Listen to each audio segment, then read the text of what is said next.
90-шы жылдардың аяғы. Еліміздегі ірі өндірісті палалардың бірінде мұрағат өртенді. Ресми нұсқа ескі электр сымдарының тұйықталуы.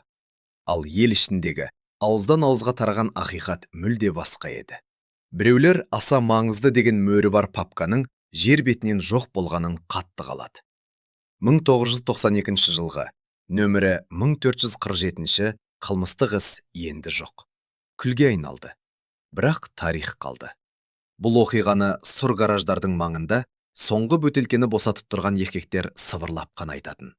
Түнгі таксистер жолаушыларына аңыз қылып шертетін. Көнегөз милиционерлер сол бір текті естігенде жағасын ұстап тәубесіне келеді. Ал зейнетке әрең ілінген бұрынғы қылмыс әлемінің серкелері әлі күнге дейін подъездегі аяқ дыбысынан селк ете түседі. Қаланың атын атамай-ақ қояйық. Тек арқаның төсіндегі шахталар жабылған, зауыты кеңес заманынан қалған темірдің соңғы қорын қорытып жатқан өндірісті аймақ десек те жеткілікті. Бастамас бұрын бізді қай жерден көріп отырғандарыңызды жазыңыз. Бұл біз үшін өте маңызды. 1991 жыл құрдымға кетіп, тарих сахнасына 1992 жыл шықты. Мас адамдай теңселіп, құлап түскен заман. Дүкен сөрелері бос. Базар бәрін табуға болатын жалғыз жер. Шұжықтан бастап жарылғыш заттарға дейін самсап тұр. Билік жарты жыл сайын ауысады. Милиция жалақысын ақшамен емес, арақ талондармен алатын кез. Осы бір сұрқай қалада кейін жұрт сержант деп атап кеткен жігіт пайда болды. Азан шақырып қойған есімі Айбар Болатұлы.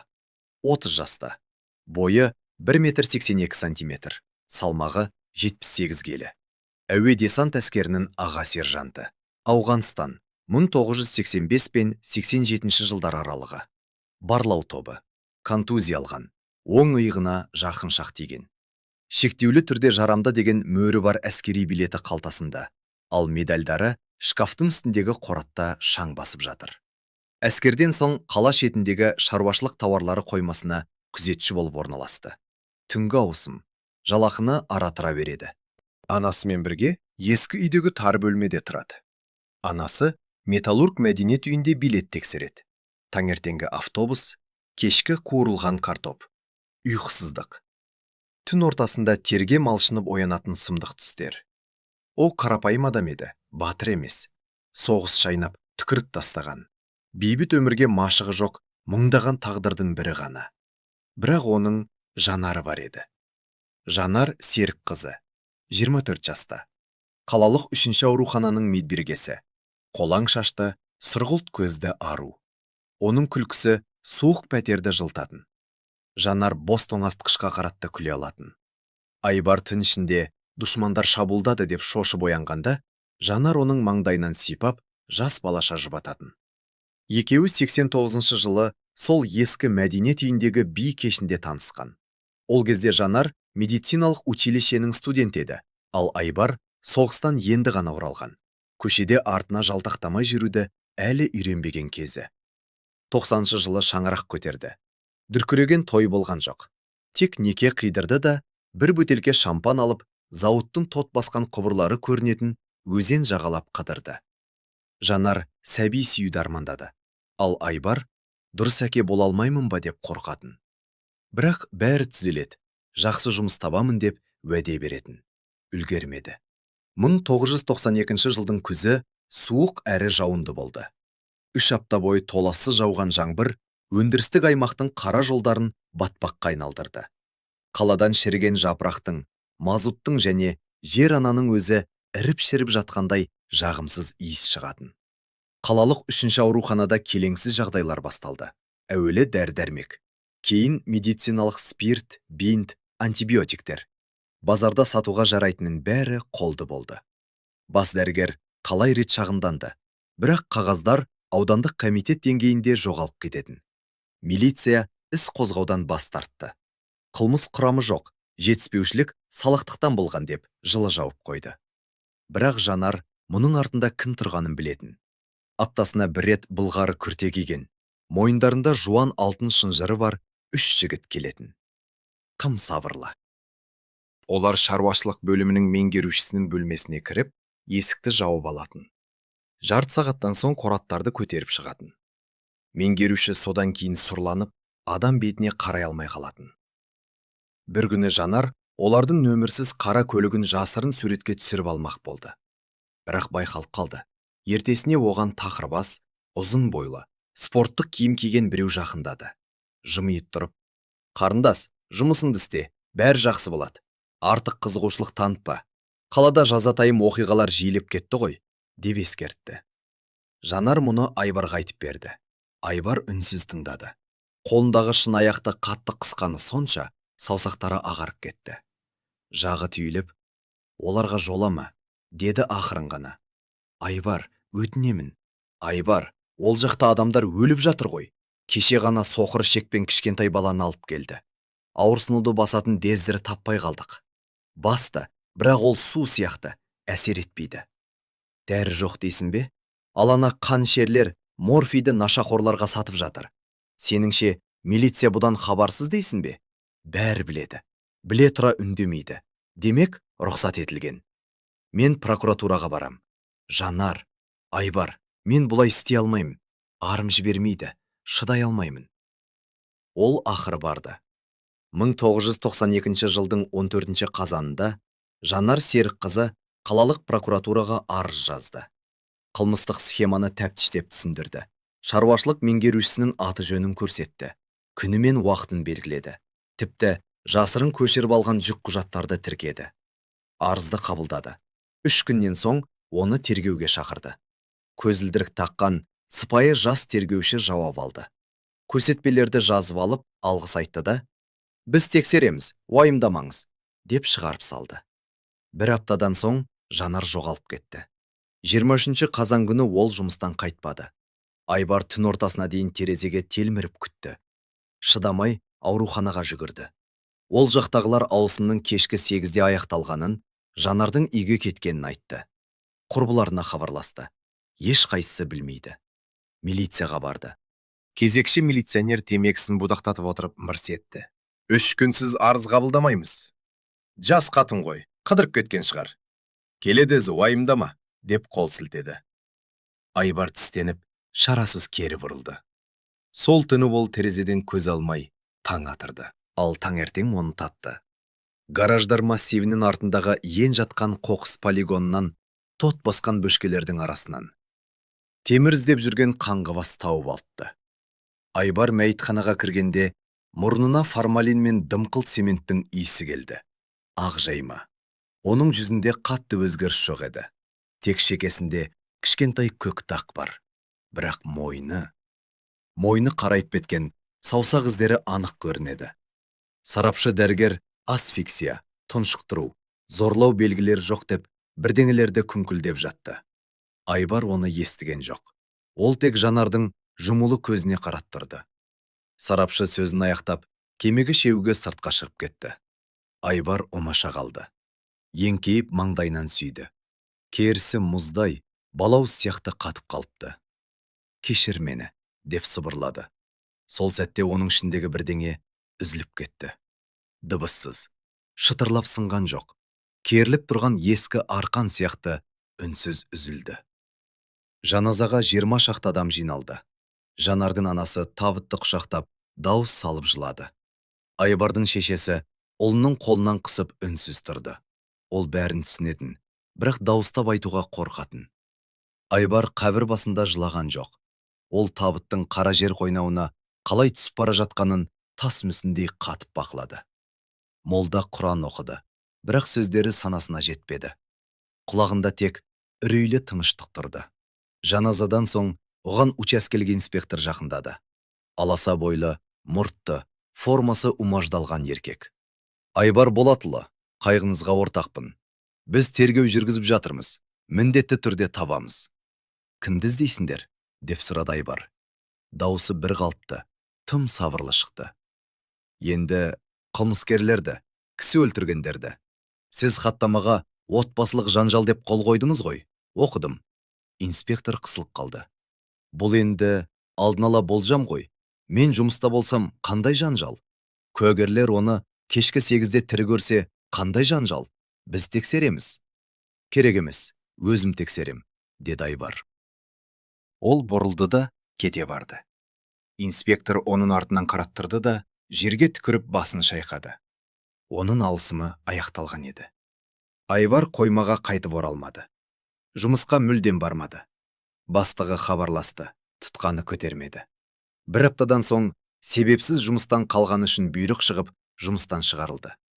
Ол пәтерден шықпайтын болды. Анасы сөйлесуге тырысты, бірақ ұлы тіс жармады. Ас үйде отырып алып, темекі шегеді.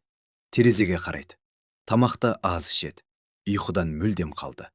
Түнде бөлменің ішінде жалаң аяқ арлы-берлі жүреді. Анасы еденнің сықырлағанын еститін, бірақ кіруге батылы бармайтын.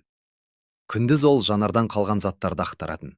Қойын дәптері, құрбыларының хаттары, медициналық анықтамалар және соңғы айларда жазған күнделігі. Онда есімдер бар еді. Аурухананың шаруашылық меңгерушісі Берік Сапарұлы Қасымов. Былғары күртеше киген үшеу. Оны жұрттың бәрі Қабан дейтін. Шын атын Жанар білмейді. Ұзын бойлы, тақыр бас, бұрынғы спортшы. Екіншісі Сары, көлік жүргізушісі. Үшіншісі қара көзілдірік таққан үндемейтін біреу. Және бір фамилия ірі әріптермен жазылып, асты 2 рет сызылған. Төре. Жанар күнделігінде жұрттың бәрі осы адамнан қорқатынын жазыпты. Ауруханада біреулер Криша туралы айтса, әңгіме әрдайым осы Төренің адамдар туралы болатын. Қаладағы ең дәу адам сол екен. Әкімдікте де, милицияда да, жер көкте тамыр танысы бар. Айбар күнделікті жатты. 1 сағаттай қозғалмай отырды. Сосын орнынан тұрып, балконға беттеді. 87 жылдан бері ұсталмаған ескі әскери жолдорбаны ашты. Ішінен шағын күрек, барлаушы пышағы, құбыланама, болат арқан және дүрбіні шығарды. Үстел үстіне тізді. Үнсіз, ұзақ қарады. Сосын күртешесін киіп, пәтерден шығып кетті. Қала. 1992 жыл. Өндіріс ошағы сөніп, тынысы тарылып бара жатқан шақ. Зауыт жартылай ғана істейді. Жарық жиі өшеді, шикізат жоқ. Жұмысшылар қысқартуға ұшыраған, жалақайлап кешігеді. Қала орталығындағы Ленин ескерткіші, сылағы түскен әкімдік. Сөрелері қаңырап бос тұрған 2-3 дүкен. Әрірек жүрсең базар. Ағаш сөрелер, сығандар, алыпсатарлар, шикі ет пен бензиннің қолқаны қабатын иісі. Одан әрі сұр панельді үйлер, өндірістік аймақ. Кеш батса көше тас қараңғы. Шамдардың көбі сынған. Қуыс-қуыста темекі тұтатқан бұзақы топтар. Дүкен маңындағы мас күнемдер. Аялдамада шемішке сатқан кемпірлер. Бұл қалада бәрінің көкесі бар еді. Дүңгішегің болса, салық төлейсің. Сыра сатсаң, төлейсің. Такси айдасаң, төлейсің. Төлемесең, өртенесің. Не таяқ жейсің, не ізім ғайым жоғаласын. Милиция бәрін біледі. Бірақ олардың жалақысы күлкілі. Ал қылмыс серкелері ауызбастырықты жақсы береді. Сондықтан бәрі мылқау. Осы бейберекеттіктің басында Төре тұрған еді. Төре. Шын есімі Уәлихан Әнетұлы Байғалиев. 42 жаста. Аласа бойлы. Толықша келген, қымбат костюм киген тазбас кісі. Саусағында алтын жүзік, қолында қымбат сағат. Жүргізушісі бар қара Мерседеспен жүреді. Кезінде зауыт жанындағы қосалқы шаруашылықтың директоры болған. Епті, ақылды, айлакер. 89 жылы қайта құру басталғанда басқалардан бұрын қимылдады. Қарыздарды, кооперативтерді, станцияда жоғалып кететін тауар толы вагондарды өз қолына алды. 91 жылы базардың жартысын, 92 жылы бүкіл қаланы уысында ұстады. Қала сыртында зәулім үйі бар. Күзет, иттер, бейне бақылау. Қалада оған тиесілі 3 орын бар еді. Бұрынғы қалалық комитет ғимаратындағы кеңсесі, Серпін атты ресми фирмасы, құжат жүзінде сауда және логистикамен айналысады. Жайық мейрамханасы, серіктестермен кездесіп, ықпал ету аймақтарын бөлісетін жер. Және меруерт моншасы. Тек өз адамдарына арналған жабық клуб. Төренің сүйікті сөзі бар. Зан ол қағаз, билік ол ақша, ал ақша ол менмін. Әйелі 2 баласы бар. Ол мен қыз, мектеп оқушылары. Әйелі ештеңе білмейді. Күйеуін табысты кәсіпкер деп ойлайды. Ол театрға баратын, балалар үйіне демеушілік жасайтын. Газетке жаңа заман және мүмкіндіктер туралы сұхбат беретін. Ал түнде өзіне кедергі келтіргендерді өлтіруге бұйрық беретін. Қабан. Шын аты Едіге Сәлімұлы, 35 жаста. Бойы 1 метр 90 сантиметр, салмағы 120 келі, тақырбас. Қолдарында ескі тыртықтар бар. Самбо мен дзюдодан облыс чемпионы болған. Әскерден соң спорт мектебінде жаттықтырушы болды. Кейін дүңгіршектерді тонаушыларға көке болды. Төреу оны сол кезде байқап, қасына алған. Қабан қара күш иесі. Біреумен сөйлесу керек болса, қабанды шақыратын. Біреу төлеуден бас тартса, қабан баратын.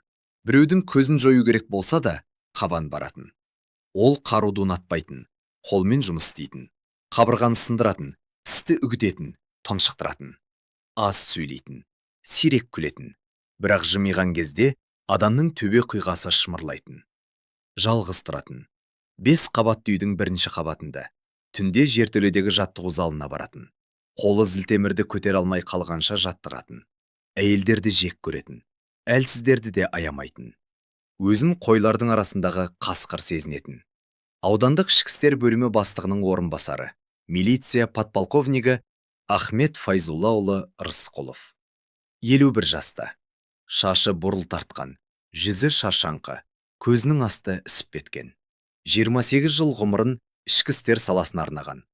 Учаскелік инспектордан бастап, бөлім бастығының орынбасарына дейін көтерілген.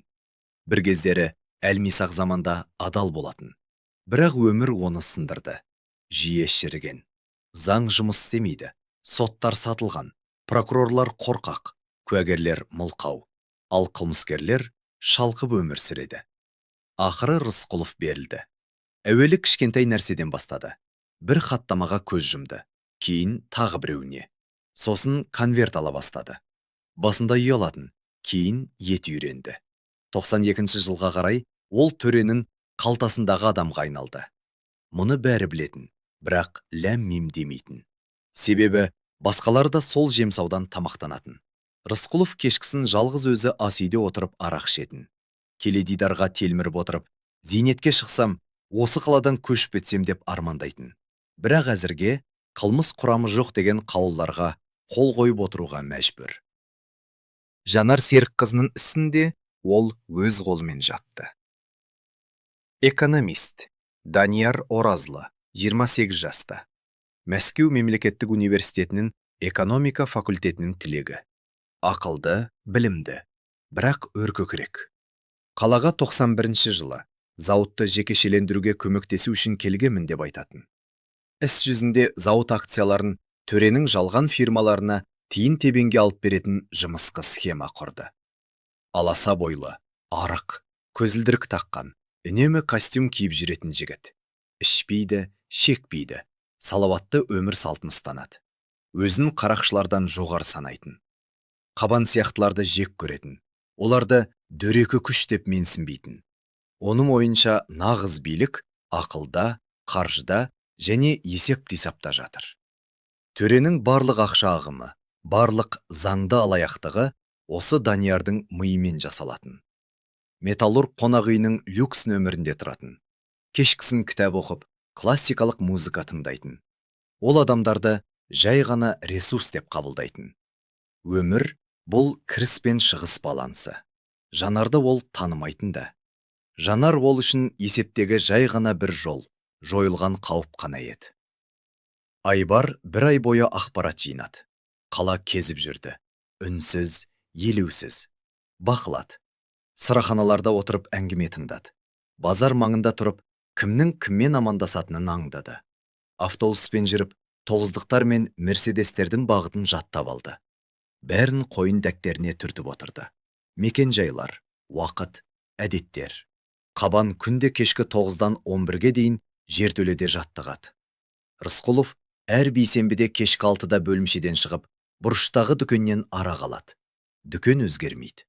Данияр әр таңда 8:00-де қонақ үйден шығып, таксиге отырады да, серпін кеңсесіне тартады. Ал төрені барлық жерде оққағарлар қоршап жүреді. Бірақ ол әр жексенбіде әкесінің зиратына барып тұрады. Жалғыз, оққағарсыз, небәрі 5 минутқа. Айбар жазды. Кексерді, қайта тексерді. Асықпады. Дайындалды. Түнде үйдің жертөлесіне түсетін. Ескі велосипедтер мен консерві банкаларының арасында өзіне шеберхана жасап алды. Пышағын қайрат, арғанның мықтылығын сынады. Сымтемірден қысқыштар жасады. Бензин мен майды араластырып, қолдан жаңғыш сұйық тұтайындады. Бұл Ауғанстаннан қалған ескі тәсіл еді. Қолдары ұмытпапты. Дене жадында сақтап қалыпты, дағды жоғалмайды. Анасы бір күні сұрады. Балам, сен алысқа жиналып жүрсің бе? Ол анасына қарады. Ақырын жауап берді. Жоқ, мама, ешқайда. Анасы сенген жоқ, бірақ үндемеді. Оның көзін көрді. Онда түк қалмаған еді. 1992 жыл, 23 қараша. Жанардың қазасынан кейін тура бір ай өтті. Айбар таңғы 5-те оянды. Мұздай сумен жуынды, қырынды.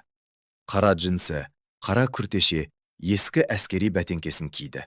Қалтасына пышағын салды, сөмкесін алды. Ішінде арқан, қолғап, қолшам бар. Анасы әлі ұйықтап жатқан. Ол бөлмеге кіріп, босағада сәл тұрды. Көрпеге оранған кішкентай, шашы аппақ құдай кемпірге қарады. Кешір мені, анашым, деп сыбырлады. Сосын үйден шығып кетті. Айбар ескі пәтеріне қайтып оралмады. Шаруашылық меңгерушісі Берік Қасымов қала шетіндегі ескі ағаш үйде тұратын. Ауласы кең, қоршауы биік, бағында алма ағаштары өсіп тұр. Айбар оның кестесін жатқа білетін. Қасымов үйіне кешкі 7-лер шамасында келеді. Әйелі жұмыстан түнгі 9-ға дейін босамайды. Ал балалары әлдеқашан ержетіп бөлек кеткен. Айбар көрші үйдің қорасының тасасында ұзақ күтті. Қасымов үйге кіріп, ас үйдің жарығын жаққан кезде, ол қоршаудан үнсіз ғана секіріп түсті. Терезеге жақындады. Қасымов үстел басында нан турап отыр екен. Айбар терезе әйнегін ақырын ғана шертті. Қасымов селк етіп артына қарады. Терезе сыртындағы тас қараңғылықтан өзіне қадалған суық жүзді көргенде, тұла бойы мұздап сала берді. Ол Айбарды бірден таныды. Орнынан атып тұрып, есікке ұмтылды. Ашпақ болды ма, әлде кілттемек болды ма, белгісіз. Бірақ Айбар одан жылдам қимылдады. Есік ашық тұрған еді. Ол есікте икеріп қалғанда, Қасымов теңселіп кейін шегінді. Сен не? Сен оны сатып кеттің, деді Айбар. Даусы бәсең, бірақ нық шықты. Оның прокуратураға барғанын соларға жеткіздім. Жоқ, мен емес, өтірік айтпа. Олар сені қорқытты, сені өлтіреміз деді. Ал сен өз басында арашалап қалуды жөн көрдің. Қасымов ақталып бірдеңе айтпақ болып аузын аша бергенде, Айбар алға бір қадам басып, оны іштен перейіп жіберді. Қатты емес, бірақ дөт дейді. Қасымов екі бүктеліп, ауа жетпей қарманып тізелей құлады. Айбар оның алдына жүрелей отырды. Өлтіруге кім бұйрық берді? Мен білмеймін, кім? Қабан маған келді. Ана қаншық артық жерге тұмсығын тығып жүр. Көрсең маған хабарлас деді. Мен хабарластым. Құдай-ай, мен олар жай ғана қорқытады деп ойладым. Төре біле ме? Білмеймін. Ант етемін, білмеймін. Айбар оған ұзақ қарап тұрды. Сосын орнынан тұрды. Қалтасынан ширатылған арқанды шығарды. Не істемексің? Сен өз өміріңді таңдадың. Енді құнын төле. Қасымов қашпақ болды. Бірақ Айбардың күші де, ептілігі де басым еді. Арқан тұзағын мойнына салып үлгерді. Қартып қалды. Қасымовты орнынан тұрғызып, төбедегі ілгекке сүйреді. Бұрын ол жерде аспашам тұратын. Арқанды асырып байлат тастады. Қасымов аяғымен ауаны қарманды, қырылдады. Тұзақты тырнап жанталасты. Айбар жанында қимылсыз тұрды, қарақ тұрды. Қасымовтың түрі бұзылып, көзі шарасынан шыға жаздады. 3 минуттан соң ол қимылдауын тоқтатты. Айбар тамырын ұстап көрді, соқпайды. Жүрегінде не аяушылық, не кек қайтарғандағы рахат сезімі болған жоқ. Тек үңгірдей бостық. Ол денені сол күйі қалдырды. Артқы есіктен шықты. Қоршаудан асып, түн қойнауына сіңіп жоғалды. Таңертең Қасымовты әйелі тапты. Милиция келді. Шешім өз-өзіне қол жұмсау. Үстел үстінде хат жатты. Оны Айбар жүкқұжаттағы жазуға қарап, айнытпай салып жазған еді. Мені кешір. Бұл күнәні арқалап жүре алмаймын. Істі жауып тастады. Рысқұлов қаулыға қарамай қол қоя салды. Қалада өсек күледі. Қасымов алжып кетіпті. Асылып қалыпты. Ары маза бермеген ғой, десті жұрт. Тек бір адам бұған сенбеді. Қабан. Едіге Сәлімұлы, яғни Қабан ақымақ емес еді. Оған Қасымов туралы айтқанда қабағын тиді. Асылып қалыпты дей ме? Ана қорқақ па? Хат қалдырыпты. Қандай хат? Оның әйелі байғұс күйеуінің қандай бұлыққа батқанын білмейтін деді ғой. Неге олай істейді? Ол оқиға орнына барды. Мәйітке қарады. Мойнындағы ізге, едендегі белгілерге қарады. Және бірден түсінді. Қасымовға көмектескен. Ол төреге қоңырау шалды. Төре, бізде мәселе бар. Қандай? Қасымов кетіп қалды. Бұл өз шешім емес. Сенімдісің бе? Мен ондай жағдайдың қандай болатынын жақсы білемін. Бұл оған ұқсамайды. Төре телефон тұтқасының арғы жағында сәл үнсіз қалды. Кім болуы мүмкін? Білмеймін. Бәсекелестер шығар. Я болмаса өз ішімізден біреу. Немесе Медбикенің күйеуі. Қабан үнсіз қалды. Сосын нықтап айтты. Мен тексеремін. Ол Айвардың мекен жайына тартты. Ескі Хрущевканың есігін қақты. Есікті Айвардың анасы ашты. Халат киген шүйкедей ғана кемпір есікті ашты. Айвар үйде ме? Жоқ, кетіп қалды. Қайда? Білмеймін. Ештеңе айтпады. Бір апта бұрын шығып кеткен, содан бері оралмады. Қабан оған сынай қарады. Кемпір өтірік айтып тұрған жоқ. Оның жанарында үрей бар еді. Бірақ ұлылы үшін емес. Өз жаны үшін қорыққандай. Қабан бұрылды да кетіп қалды. Төреге қоңырау шалды. Айбар ізім-ғайым жоғалыпты. Шешесі кетіп қалды дейді. Қалай ойлайсың? Бұл соның ісі ме? Иә, 100%. Онда оны тауып ал да алып таста. Тыныш қана. Түсіндім. Қабан тұтқаны қойды. Мырс етіп күлді. Ақыры тіске басар қызық жұмыс табылды-ау. Бірақ ол Айварды таба алмады. Өйткені Айвар енді бұрынғы Айвар емес еді. Ол көлеңкеге айналған. Сары. Келесі түні Қабанға қоңырау келді. Түнгі сағат 2:30. Бейтаныс нөмір. Тыңдап тұрмын. Бұл базар жақтағы тұрақтың күзетшісі Сәменов қой. Мына жақта сенің сарын жатыр. Не болғанын түсінбедім. Келіп, өз көзіммен көрсеңші. Қабан 20 минуттан соң жетті. Базардың артындағы темір тормен қошалған ескі автотұрақ. Бірнеше көлік тұр. Күзетші. Бұрынғы ұры, қазіргі маскүнем атанған Сәменов қақпа алдында темекі шегіп тұр. Өңі бозарып кеткен. Қайда? Анау бұрышта. Қабан сол жаққа беттеді. Қошалдың түбінде қап-қара тоғыздық тұр. Жүргізуші. Жақ есігі ашық. Ішінде сары. Дәлірегі одан қалған дене ғана. Рөлде отыр. Басы шалқайып кеткен. Кеңірдегін құлақтан құлаққа дейін орып жібергені сонша, пышақ омыртқаға тіреліп тоқтағандай. Қан күртешесін, орындықты, еденді түгел жауып қалыпты. Ал алдыңғы әйнекке қанмен жазу жазылған. Кезек сенде. Қабан үнсіз қалды. Сәменов артынан жақындады. Күркеде ұйықтап кетіппін. Бірдеңенің тырс-тырс тамған естіп ояндым. Шықсам мынау. Бөтен біреу кірді ме? Көрмедім, ант етейін. Қабан көлікті айналып өтті, жерге қарады. Із жоқ. Жер құрғақ еді. Кек қақпаның аузында жалғыз аяқ киімізі қалыпты. Әскери бәтеңке. Ол жүрелей отырып, ізді саусағымен сипады. Езу тартты. Сен жай ғана мен емессің, деп сыбырлады ол. Сен солдатсың. Телефонды алып төреге хабарласты. Сары өлді, бауыздап кетіпті. Құрсын, бұл Айвар, нақ өзі. Ол аңшылыққа шырыпты. Қалғандарына жетпей тұрғанда тауып ал оны.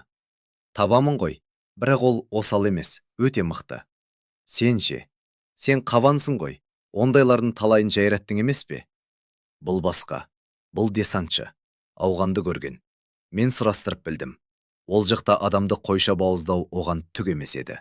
Ол не істеп жатқанын жақсы біледі. Маған бәрібір. Мен саған осындай проблема болмау үшін ақша төлеп отырмын. Көзің құрт. Жарайды. Қабан тұтқаны қойды.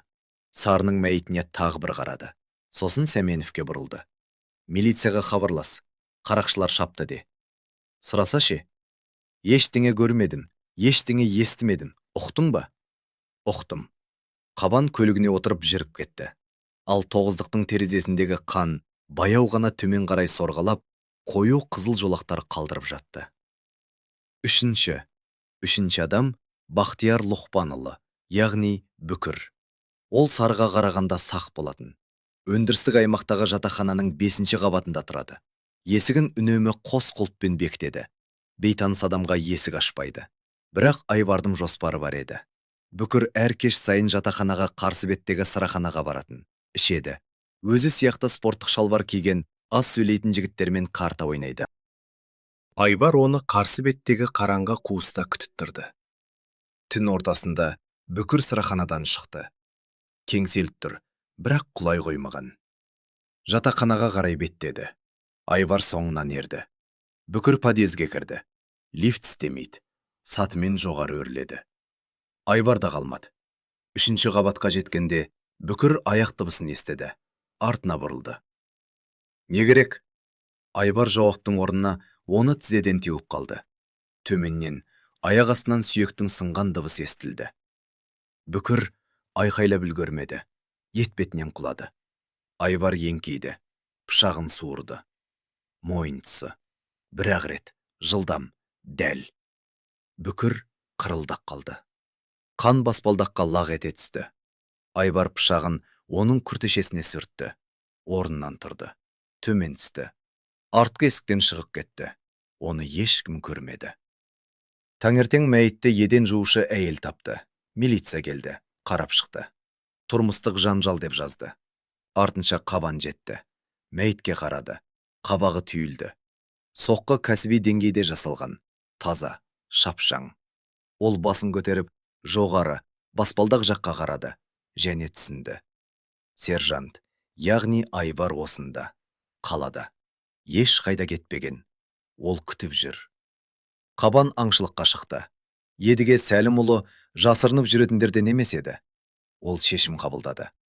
Айвар соғысқысы келсе, алады. Жігіттерін жинады. 5 ірі денелі, тәжірибелі қасқырлар. Бәрі сенімді. Айварды табындар. Өлсін не тірісін. Тапқан адамға сыйақы бар. Олар қаланы сүзді. Қаңғыластардан, таксистерден, түнгі күзетшілерден сұрастырды. Айвардың таныстарының пәтерін тінтіді. Бос. Қабан оның шешесіне тағы барды. Ұлымның қайда екенін білсең айтмаған. Әйтпесе, оған жаман болады. Білмеймін, деп сыбырлады кемпір. Ант етемін. Қабан кетіп қалды. Бірақ Айвар келіп қалар деп подъезді аңдуға бір адам қалдырды. Ал Айвар ескі зауыттың жертөлесін паналап жатқан еді. Бұрын шеберхана болған. Қазір егеу құйрықтар мен тот басқан темірлердің мекені. Ескі көрпелерден өзіне жатақ жасап алды. Тамақты отқа пісірді. Суды ауылдағы құдықтан алды. Түнде аңшылыққа шығатын, күндіз ұйықтайтын. Ол енді адам емес еді. Ол тапсырмаға, мақсатқа айналды. Бәрін өлтіру. 5 желтоқсан.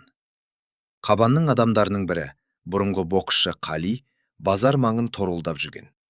Қараңғы бұрышқа бұрылды. Шалбарын ағыта бергенде желке тұсынан суық леп сезді. Артына қарады. Қара күрте киген ер адам тұр. Арық, сақал өскен, көзі бозарып кеткен. Сәлем, деді Айвар. Пышақ жарқ етті. Қали тамағын ұстаған күйі құлады. Саусақтарының арасынан қан саулап жатты. Айвар оның үстінде тұрып, жаны шыққанын бақылады. Сосын бұрылды да қараңғылыққа сіңіп кетті. Қабан бұл хабарды кешке естіді. Айғайлаған жоқ, тепкінбеді. Үнсіз ғана жұдырығын қысып отырды. Сосын орнынан тұрды. Күртешесін киді. Дыбыс бәсеңдеткіші бар Макаров тапаншасын алды. Қалғандарына: мен оны өзім табамын, деді. Жалғыз ба? Жалғыз. Ол түсінді. Айвар бандит емес. Айвар аңшы. Аңшыға қарсы тек аңшы ғана тұра алады. 7 желтоқсан. Түн. Қабан қаланы жалғыз аралады. Жасырынуға болатын жерлерді тексерді. Иесіз ғимараттар, гараждар, жертөлелер. Ештеңе жоқ. Өндірістік аймаққа шықты. Зауыттың қаңыраған бос ғимараттары, терезелері сынған, есіктері жұлынған. Ішке кірді. Тыныштық, қараңғылық. Кек құбырларда жел уілдейді. Тапаншасын дайын ұстап, ақырын басып келеді. Кенет арт жағынан дыбыс шықты. Қабан кілт бұрылып, атып жіберді. Тыныштық. Жақындап қараса, мысық екен. Қашып кетті. Қабан терең дем алды. Дәл осы сәтте оның үстіне төбеден біреу құлады. Айвар төбедегі бөренеге жабысып аңдып тұрған еді. Қабан астынан өте бергенде бар салмағымен секірді. Қабан құлады. Тапанша қолынан ұшып бұрышқа сырғып кетті. Айвар бірінші болып атып тұрды. Қабырғадан тепті. Қабан ырылдап домалап түсті де орнынан көтерілді. Дәу, ауыр, қауіпті. Ол Айварға тап берді. Жақтан періп жіберді. Айвар ұшып кетіп, арқасымен қабырғаға соғылды. Қабан істі бітіруге ұмтылды. Бірақ Айвар шапшаңырақ қимылдады. Ол шапшаң қимылдап, денесін алып ташты да, пышақты бүйірден осып жіберді. Қабан ауырсынудан ақырған дауыс шығарды. Айвардың білегінен шап беріп ұстап, қысып қалды. Сүйектің шытырлаған естілді. Пышақ жерге түсіп кетті. Қабан баспен перейіп жіберді. Айвар тұмсығының бұзылғанын сезді. Аузына кермек дән толды. Қабан оны еденге лақтырып жіберді де, үстіне мініп алды. Таудай салмағымен кеудесін басып, қылқындыра бастады. Сен менен қорқады деп ойладың ба? Деп қорылдады ол. Мені өлтірем деп келдің бе? Айварға ауа жетпей жатыр еді. Кебанның саусақтары темір қысқыштай тамағына батты. Көз алды тұманданып, қараңғылық қоюлана түсті. Бірақ дәл жанында, қол созым жерде пышақ жатқан болатын. Айвар бар күшін жинап қол созды. Пышақтың сабынан ұстады. Мойын тұсы. 1, 2, 3. Қабанның даусы шықпай қалды. Айвардың бетіне ыстық қан шапшыды. Дәу дене бірдене айтпақ болды. Бірақ тамағынан тек қырылдаған дыбыс пен қанды көбік шықты. Ол ауырсына бір жағына құлады. Айвар оның астынан сытылып шықты. Еденде отырып ауыр тыныс алды. Бетіндегі қанды сүртті. Қабанға қарады. Ол әлі де жанталасып жатыр еді. Көзі ашық. Айварға қадалып қалыпты. Сен өзімді батырмын деп ойладың ба? Деп қырылдады Қабан, соңғы күшін жинап. Сенің де менен айырмашылығың жоқ. Қаншерсің. Айвар жауап қатпады. Ол жай ғана пышақты алды да, тағы бір рет соғып алды. Қабан тыншыды. Айвар мәйіттің жанында 1 сағаттай тапжылмай отырды. Сосын орнынан тұрды. Қалталарын ақтарды. Тапаншасын, оқтарын, әмиянын алды. Әмиян ішінде ақша, мерует моншасына рұқсат қағазы және төренің жеке нөмірі жазылған визитка бар екен. Айвар визиткаға қарап мырс етті. Көп қалмады. Төре де біледі. Таңертең Қабанның денесін зауытқа темір іздеп келген жұмысшылар тапты. Милицияға хабар берді.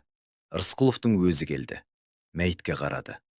Төре сұрланып, бозарып кетті. Бұл жай ғана бандит емес еді. Бұл төренің оң қолы Қабан болатын. Ол дірілдеген қолмен төреге қоңырау шалды. Қабан өлді. Тұтқаның арғы жағында үрейлі тыныштық орнады. Қайда? Зауытта, бауыздап кеткен, кәсіби түрде. Айвар ма? Басқа кім болушы еді? Төре тұтқаны қойды. Кеңсесінде жалғыз отырды. Терезеге қарады. Көп жылдан бері алғаш рет жүрегіне қорқыныш ұялады. Ол Даниярға хабарласты. Данияр, бізге кету керек. Қайда? Қаладан. Ана жынды бізге жеткенше тайып тұрайық. Сен жалғыз адамнан қорқып тұрсың ба? Ол 5 адамды өлтірді. 5-еуін. Қабанды қоса есептегенде. Данияр сәл үнсіз қалды. Сосын байсалды үнмен жауап берді. Төре, сен байбалам салма. Бұл саған жараспайды. Біз жай ғана кәсіби мамандарды жалдаймыз. Мергендерді. Немесе Мәскеуден киллер алдырамыз. Олар келгенше ол бізді қырып салады. Онда үйден шықпа. Күзетім бар ма? Бар. Ендеше тапжылмай отыр. Ал мен ойланамын. Төре тұтқаны қойды. Бірақ көңілі орнына түспеді. Ол білетін, сержант тоқтамайды. Рысқұлов. Милиция подполковнигі Ахмет Файзуллаұлы Рысқұлов кешке үйіне қайтып бара жатқан. әдеттегідей кешкі 6-да ауысымнан кейін. Әдеттегідей бұрыштағы дүкенге кірді. Бір бөтелке арақ алды. Сыртқа шықты. Шықты да Волгасының капотында жатқан суретті көрді. Бұл Жанар Серікқызының суреті еді. Төл құжатқа түскен суреті. Рысқұлов сілейіп тұрып қалды. Жан жағына жалтақтады. Ешкім жоқ. Суретті қолын алды. Артында шәрікті қаламмен жазылған жазу бар екен. Сен істі жауып едің. Енді мен сенің ісіңді ашамын. Рысқұловтың буыны босап кетті. Көлікке отырды. От алдырды. Үйіне қарай жүйткіді. Қатты айдады. Жаны мұрнының ұшына келгендей. Пәтеріне жүгіріп кірді. Есікті барлық құлыпқа бекітті. Ас үйге өтті. Арақ құйды. Тартып жіберді. Тағы да. Бірақ көмектеспеді. Қорқыныш сейілмеді. Түнде көз ілмеді. Қолында қызметтік Макаров тапаншасы. Әр дыбысқа елеңдеп дір-дір етеді. Әйел сұрады. Ахмет, не болды? Ештеңе, ұйықташы. Әйелі ұйықтамады, бірақ үндемеді. Таңертең Рысқұлов жұмысқа келді. Аудандық ішкі істер бөлімінің бастығы шақырды. Ахмет, қабанның ісі не болып жатыр? Тергеу жүргізіп жатырмыз. Кездетіңдер, жоғары жақ тыныштық сұрап жатыр. Төре сағат сайын қоңырау шалатын болды. Мазасы кеткен. Даусы дірілдеп шығады. Түсіндім. Рысқұлов кабинеттен шықты. Үстелге отырып, терезеге телміріп ұзақ қарады. Ол білетін, Айбар келеді. Мәселе қашан келерінде ғана. Данияр. Экономист Данияр Оразлы қорыққан жоқ. Ол Айбарды жолы болғыш бейшара деп есептеді. Жабайы деп ойлады ол. Надан күш иесі. Ерте ме кеш пе қолға түседі. Ол әдеттегідей өмір сүре берді. Қонақ үй, кеңсе, кездесулер. Кешкісін кітап оқып музыка тыңдайды. Ницшенің «Мені өлтірмеген нәрсе мені күшейте түседі» деген сөзін оқып мырс ететін. Ол Айбардың өзін әлдеқашан аңдуға кіріскенін сезген жоқ. 10 желтоқсан. Данияр кеңседен кешкі 8-де шықты. Әдеттегідей таксиге отырды. Қонақ үйдің мекен-жайын айтты. Такси жүргізушісі үнсіз бас изеді. Көлік жүріп кетті. Данияр терезеге қарап, ертеңгі есеп-қисабын ойлап отырған. Бір кезде көлік басқа жаққа бұрылып кетті. Қайда барамыз? Деп сұрады Данияр. Айналма жол, деді жүргізуші. Даусы жуан, кім сабырлы. Данияр қабағын тиді. Жүргізушіге қарады. Қара бөрік киген арық адам. Жүзі көрінбейді. Тоқтатыңыз, мен түсемін. Жоқ. Данияр есікті ашпақ болды. Құлыптаулы. Бұл не, масқара? Такси тоқтады. Мотор өшті. Жүргізуші артына бұрылды. Бұл Айбар еді. Даниярдың өңі қуарып кетті. Сен? Мен. Саған не керек? Даниярдың даусы дірілдеп шықты. Ақшама мен төлейін. Қанша сұрасаң да берем. Маған ақша керек емес. Онда не? Айбар тапаншасын суырды. Қабанның тапаншасы. Әділдік. Мен сенің әйеліңді өлтірген жоқпын. Мен қолымды қанға малған емеспін. Жоқ. Сен одан да жаман істедің. Сен есептемеде қауіп сейілді деп қана жаздың. Ол сен үшін адам емес еді. Жай ғана қағаздағы тізім, сан. Сызылып тасталған жол. Данияр үнсіз қалды. Айбар сөзін жалғады. Сен өзіңді олардан ақылдымын деп ойлайсың. Бандиттерді менсінбейсің. Бірақ сенің жауыздығың олардан асып түседі. Өйткені сен адамды сандармен, схемалармен, қағазбен өлтіресің де, қолым таза деп ойлайсың. Мен жай ғана өз жұмысын істедім. Мен де өз жұмысын істеп жатырмын. Тарс еткен дыбыс. Бір оқ. Кеуде тұсынан. Данияр селк етті. Аппақ жейдесі қып-қызыл қанға боялды. Ол Айбарға бақырайған көздермен қарап қалды. Бірдеңе айтқысы келгендей аузын жыбырлатты. Бірақ үлгермеді. Орындыққа құлады. Айбар көліктен шықты. Кемір тұлпарды жол жиегіне қалдырды да қараңғылыққа сіміп жоғалды. Көлікті таңертең тапты. Милиция қаптады. Рысқұлов оқиға орнына келді. Даниярдың мәйітіне ұзақ қарады. Сосын үнсіз ғана қызметтік Волгасына отырды. Бөлімшеге емес үйіне тартты. Ол келесі кезек өзінікі екенін жақсы түсінді. Рысқұлов сынды. 3 күн бойы үйінен шықпады. Жұмысқа бармады. Нәр сызбады. Кек арақ ішті. Әйелі сөйлеспек болды. Бірақ ол тіс жармады. Жауап беруге шамасы да жоқ еді. Төртінші күні жүйкесі шыдамады. Тапаншасын алды. Пәтерден шықты. Көлігіне отырып бөлімшеге келді. Өз кабинетіне көтерілді. Есікті іштен кілттеп алды. Сейфтен папканы шығарды. Іс нөмірі 1447 бөлшек 92. Серік қызы. Ашты. Хаттамалар, фотосуреттер, сараптама қорытындылары және ең соңғы бетте істі қылмыс құрамының болмауына байланысты қысқарту туралы қаулы. Астында өзінің қолы тұр.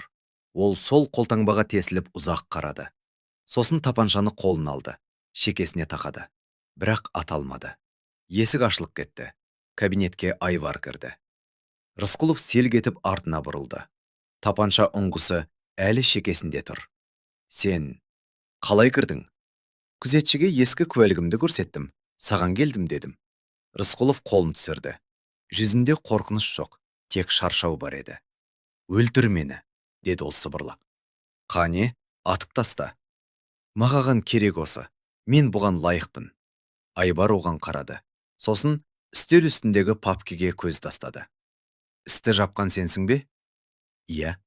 Неге? Төре бұйрық берді. Не істі жабасын, не өзінді жабамыз деді. Сөйтіп, өз басынды сауғаладың ғой? Иә. Рысқұлов жерге қарады. Иығы бүлк-бүлк етеді. Мен қорқақпын, деді ол даусы дірілдеп. Өмір бойы қорқақ болып өттім. Іріп шерген жүйеге қызмет еттім. Ақша алдым, қылмысқа көз жұмдым. Ал енді мұнымен өмір сүре алмаймын. Айбар үндемеді. Рысқұлов тапаншаны қайта көтерді. Ең болмаса осыған мүмкіндік берші? Жоқ. Айбар алға бір қадам басты. Тапаншаны жұлып алды. Рысқұлов тізелей құлады.